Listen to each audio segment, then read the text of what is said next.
Today's objective is I can add and subtract fractions with different denominators.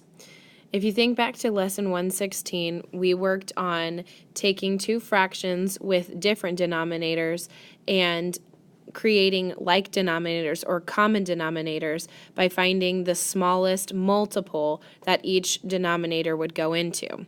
For instance, if we had 1/2 and 2/6, if we thought about the number 2's multiples, or what number it multiplies into, we would make our list 2, 4, 6, 8, 10, and so on. The multiples of 6 would be 6, 12, 18, 24, and so on. So if we take a look at both of these lists, well, what number is the smallest number that they both have in common? 6 would be the smallest number that they both have in common. So that would be their least common denominator. So we would make our denominator 6, and then we would try to figure out how we got from 2 to 6 and how we got from 6 to 6, because we have to do the same thing to the top as we do to the bottom.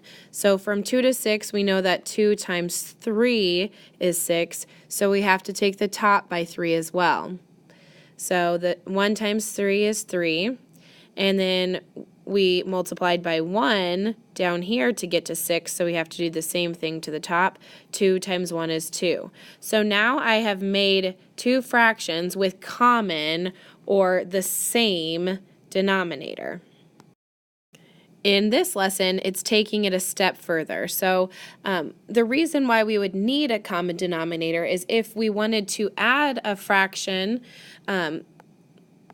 like 1/4 to 3/8, we wouldn't be able to do that unless we found a common denominator. So let's start with this problem here. We know that the least common denominator for 8 and 4 would be 8. 8 is the smallest number that both 4 and 8 would go into. So for the top number, what times 4 would give me 8? Well, I know that 4 times 2 would give me 8, and I have to do the same thing to the top. 1 times 2 is 2. Now, if we take a look at our second number, I know that 8 times 1 is 8, and I have to do the same thing to the top, so 3 times 1 is 3. Now, I can add these numbers together because they have the same denominator. So I'm going to go ahead and add these two numbers.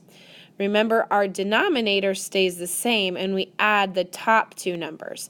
So 2 plus 3 would be 5. So my answer is 5/8.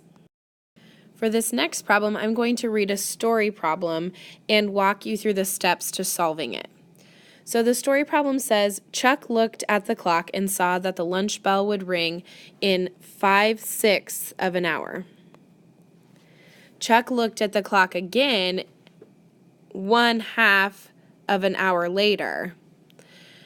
At that time, what fraction of an hour remained until the lunch bell rang? Well, I hear two key words. I hear 1/2 hour later, and I hear the word remained. So those two key words tell me that I'm going to be subtracting. If I wanted to subtract, though, I can't because my denominators are not the same. So I have to first make common denominators. So the common multiples that 6 and 2 share, the smallest common multiple that they share is 6. Okay, so I know that I would have to do the same thing to the top as I do to the bottom. I got from 6 to 6 by multiplying by 1, so I have to do the same thing to the top. 5 times 1 is 5. Now I come down here. I got from 2 to 6 by multiplying by 3, and I have to do the same thing to the top. 1 times 3 is 3. Now I'm able to subtract. So I know that 5 minus 3 is 2, and I do not change the denominator, so it stays as 6. But what do I notice about my answer, 2/6? Is this in simplest form? This fraction is not in simplest form, so we have to simplify it. What is the biggest factor, or numbers that you multiply together to get 2 and 6, that go into both 2 and 6, the biggest common factor. So let's list the factors of 2. 2's factors are simply 1 and 2. 6's factors are 1, 6, 2, and 3. Well, what is the biggest number that goes into both 6 and 2? And in this list, it would be the 2. So I have to do the same thing to the top as I do to the bottom, and I'm dividing by 2. 2 divided by 2 is 1. 6 divided by 2 is 3. So my answer is 1/3 in simplest form. That is our reduced answer. So we find that 1/3 of an hour remained until lunch. Here's a list of problems that I want you to work through. Remember that when we're adding and subtracting fractions, we want to make sure to switch them from horizontal to vertical.